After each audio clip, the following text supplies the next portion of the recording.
Welcome to the SVG-TV news for Friday, December 5th. I'm Clayton with the details. Yesterday, the keys to the refurbished Clare Valley Clinic were handed over to the Ministry of Health, Wellness and the Environment. The refurbished work is said to have cost $174,000 US. Kristin John-Deane has more in this report. Thursday's handing-over ceremony, Minister of Health, Wellness and the Environment Clayton Burgin says the refurbished health centre at Clare Valley is significant as they seek to strengthen the delivery of primary health care across SVG and improve the quality of life for all citizens. Burgin says every effort to upgrade health facilities in the country is an integral part of their planned healthcare capacity expansion program, consistent with the modernisation of the nation's health sector. Building infrastructure capacity is important, but we must also integrate the care and the design of our healthcare facilities to better serve the needs of our older and less mobile patients. I am delighted to state here today that this clinic has been improved with such needs in mind, and we are determined to achieve a steady improvement in service delivery throughout the country. Chief Nursing Officer Peggy Silva said the effective, convenient and efficient delivery of health services from the facility was severely compromised, and she thanked the residents for their patience during the renovation work. Services were transferred temporarily to another facility in this village, then, after some unforeseen circumstances, had to be abandoned and merged with those of the Camden Park Health Centre. But the Clare Valley Health Centre cannot be effective as part of any other healthcare facility or community than the Clare Valley Health Centre here in Clare Valley. That's why the Clare Valley Health Centre forms part of the Pembroke Health District, one of the 9 health districts in St. Vincent and the Grenadines. It serves a population of approximately 2,600 residents combined from the villages of Chauncey, Willen Hill, Kettles, and Clare Valley, of course.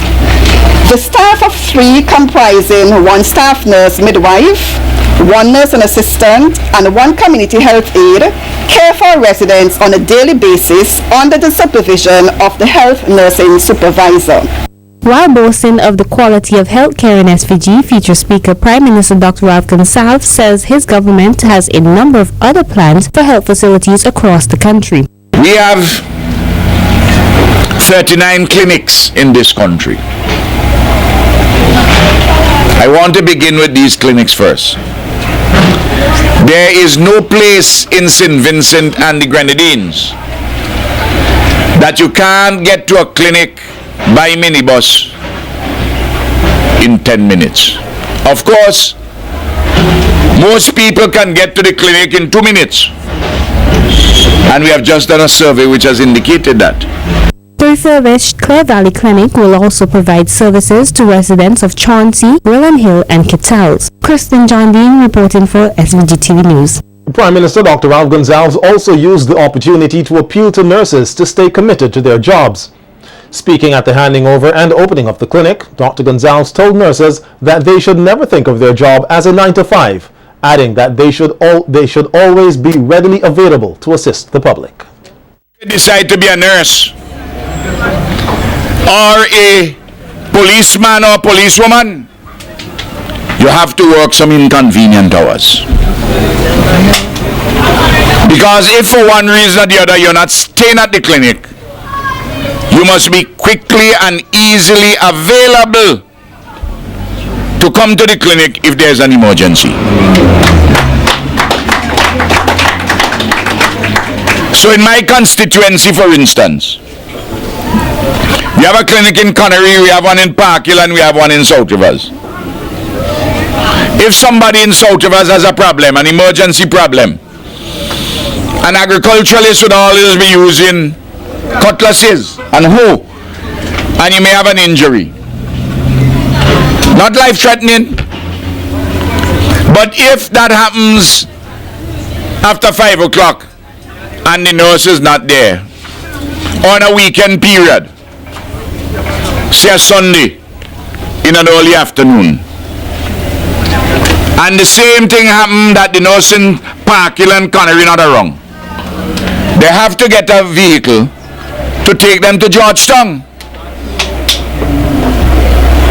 Well, that is not what we intend. Meanwhile, Minister of Health Clayton Burgin says a strong primary healthcare system is critical in ensuring that the individuals and communities can get the health care which they need. Minister Burgin says his ministry is working vigorously to ensure that this is achieved. Consistent with the goals of universal health coverage. I am aware that a strong primary health care system helps patients better manage their health conditions in the community and prevent diseases. This results in fewer persons using hospital services, and it helps to always have available hospital beds and space in the emergency department in a bid to look after those who need hospital care. The professionals within the Ministry of Health are currently laying the foundation to reform the national health sector in an attempt to meet the demands of an aging population, as well as the increasing rates of chronic diseases such as diabetes, and also to take advantage of improvements in medical and other technologies. Burgin noted that not only should the ministry focus on delivering curative treatment, but health promotion and prevention should play an integral role in the delivery of primary health services. Health promotion and education both aim at improving access to health-related information and services to give people more control over their health and well-being. In the coming years, the healthcare needs of Vincentians are expected to rise, with aging and more complex conditions such as non-communicable diseases.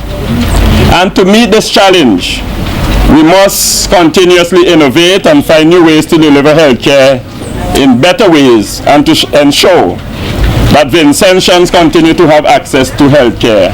As International Human Rights Day approaches, President of the local Human Rights Association, Nicole Sylvester, is calling for the domestic violence legislation to be re-examined and strengthened. The lawyer is of the view that the law should not leave loopholes to be easily maneuvered through. That when the relationship is a little bit estranged, you're finding now that there's a high incidence of rape being perpetrated in those types of relationships. And that also brings us not just to the criminal offense of rape, but it brings us into the whole question of domestic violence and our legislation. How effective is it? Is there a need for us now to re-examine it and to modify it and make the necessary amendments to meet the growing needs of our society? And I wish to say in the affirmative, yes, that time has come. According to Sylvester, despite some shortcomings, victims should have the confidence in the court of law and its ability to deliver justice. Fundamental human right. You are entitled to a future of hope. Hope meaning proper health facilities, hope being proper educational facilities, hope being proper law enforcement agencies and that there isn't abuse by police officers. These are all hope being that when all else fail, our legal system and the courts is our bastion of hope. So therefore, that in itself, what is inherent and gives us dignity as women, as men, human beings, it is that is inherent within us as being humans. Today, the Ministry of Agriculture announced another temporary ban on poultry products being imported to St. Vincent and the Grenadines.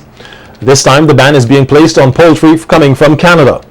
The authorities in Canada are said to have notified the World Animal Health Organization that there has been confirmation of 2 outbreaks of the highly pathogenic avian influenza H5 strain or bird flu. An epidemiological investigation is said to have started in response to the outbreak. However, they have not yet identified the sources. Currently, the control measures that have been implemented include the controlled movement of poultry in the country and the destroying of affected flocks. Given this outbreak, the Ministry of Agriculture, Rural Transformation, Forestry, Fisheries and Industry says it's imposing the temporary ban with immediate effect on all poultry, poultry meat products, processed internal organs of poultry raised, slaughtered or processed in Canada from 2 weeks prior to the start of the outbreaks. On November 27th, a temporary ban was also placed on the importation of poultry products from the United Kingdom. When we return to the evening news, we hear of a call for an upgrade to the agriculture syllabus in schools. We'll be back after these messages.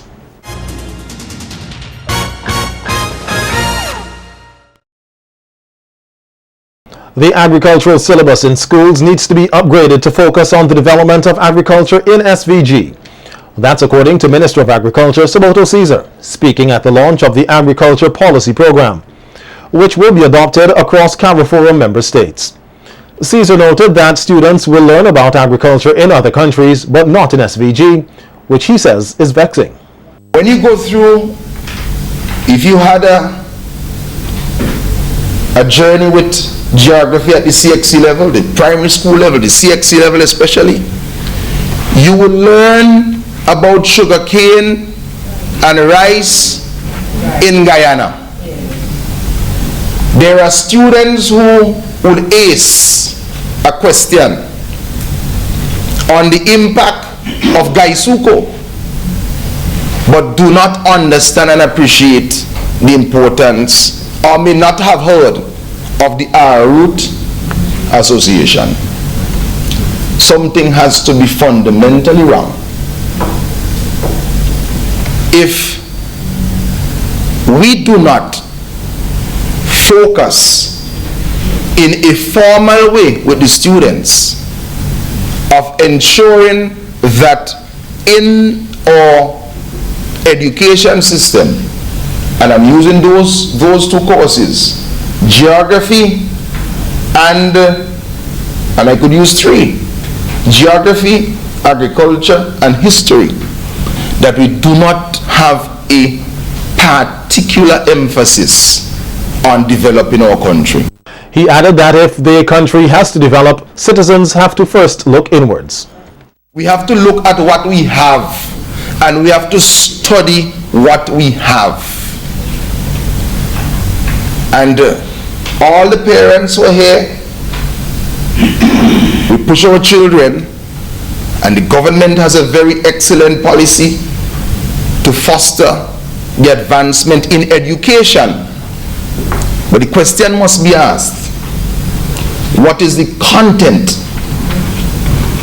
And how many persons we have dedicated in the country today who are studying the national hardware in order to transfer the information to students, because the students and the citizens are the legs of development. Meanwhile, Caesar says there has to be a careful marriage of knowledge and experience as it relates to agriculture.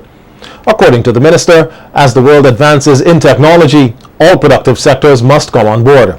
He noted that sometimes there is a resistance to change, but this is something that should be worked on to build a stronger agricultural sector. Technical knowledge that Marcus is bringing and the experience that you have, and when we merge those, I am certain that we could come up with an authentic model. If it's one person don't believe in the concept of one size fit all, it's me. You know, some people like to buy clothes. You have some clothing mark, one size fits all. There is a particular size for St. Vincent and the Grenadines, and we all have to work to ensure that we as the seamstresses and the tailors, that we get that size right. As the Christmas season heightens, persons are being encouraged to be mindful of the food they'll be purchasing. Chief Environmental Health Officer Neri James told SVG-TV News earlier today that every individual is responsible for their own health and safety, and that it is imperative that they pay attention to what they buy and consume. Consumers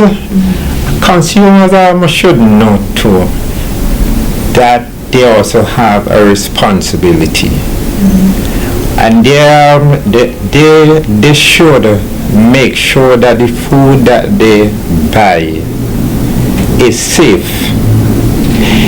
They also should do some things to know that it is safe. Okay? Make sure that the person that they actually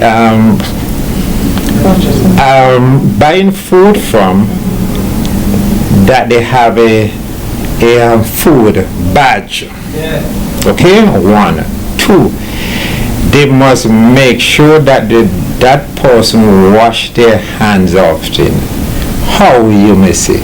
Now, if somebody is actually serving you food, they need to wash their hands before they serve you. If you see that they are not washing their hands and they are serving you food, desist from buying that food. He also warned persons to be aware of food being sold at discounted prices, especially canned foods. Be careful. 1, and I want them to exercise some judgment when they actually selecting food. 2, 3, pay special emphasis on those food that are on sale at a lower price. The mere fact that they are on sale at that price, it means that it is highly likely that the food has some sort of defect. It means it may be expired, it is dented, it is spoiled. So as long as food, canned food. Yes, canned food. So as long as you see food being on sale at a reduced price, it is highly likely that the quality of the food is compromised. Meanwhile, James is encouraging persons who are involved in the food service industry here to always prepare wholesome food and practice cleanliness at all times. The Chief Environmental Health Officer says though the business owners must be appreciated for the service that they provide, it is, however, important for them to provide quality food. Business owners, we love them, number 1. That means they're providing food, a service, number 1, and of course the product. But they have to make sure that wholesome food are being displayed. Now, if for any reason they believe the food isn't safe, take it off their shelves. And they, of course, could have a discussion with us. Yes. James also advises meat vendors to be particularly careful of where they hang their meat, and advises consumers to ensure that they purchase meat over the Christmas season that has been inspected and approved by an inspector from the health department. Meat. Okay, as you know, we have a lot of persons slaughtering animals now, Okay, and the best things, they are asked to check us before they actually do their slaughtering. And that means we're supposed to look at the animals to make sure that they are not sick and other things like that. Okay, they are healthy animals. Okay, and then they will do their thing. But there is one area I really want to emphasize on, and that is that persons have been seen hanging up meat by the wayside, the roadside. So it means that it's exposed to dust, flies and other things like that. So when persons are buying those meat, they are exposing themselves to harm. The 26 graduates who recently completed an 8-week nutrition outreach program in the Daphne Gome district are being told that it is important that their certificates represent a level of validity. Head of the Adult and Continuing Education Unit, Francis Clark Palmer, says certificates must serve as a means of advertisement. Clark Palmer adds that having earned the certificates is usually one thing, but it is extremely important that persons can deliver when put to the test. When they put you to the test, you're supposed to be able to perform what you say is on the certificate. So I really appreciate the standards and the fact that, okay, some people participated, but some people actually achieved. Okay? That is great. So learning took place all around. The other thing I would like to encourage the graduates, use what you have learned. Don't simply get another certificate, stick it on your wall, so that you can show that you've done something. It's supposed to show. All of this stuff about nutrition is supposed to show in your body. Supposed to show in your family. You and your household supposed to have better nutrition. It must count. David Valdivieso, a national from Caracas, Venezuela, has been arrested and charged for breaching the laws of the immigration authorities here. He was slapped with 2 charges of being a prohibited immigrant who entered the state by boat at Leyu and disembarked on December 1st without a passport, and also willfully allowing himself to be landed as a prohibited immigrant. He was escorted to the Serious Offences Court today before Chief Magistrate Reshan Brown Matthias and pleaded guilty to the charges. He was ordered to pay $500 forthwith for the first charge or face a 1-month jail term. He was reprimanded and discharged for the second. The magistrate also ordered him to be deported and that he could return to the state at any time with the proper travel documents.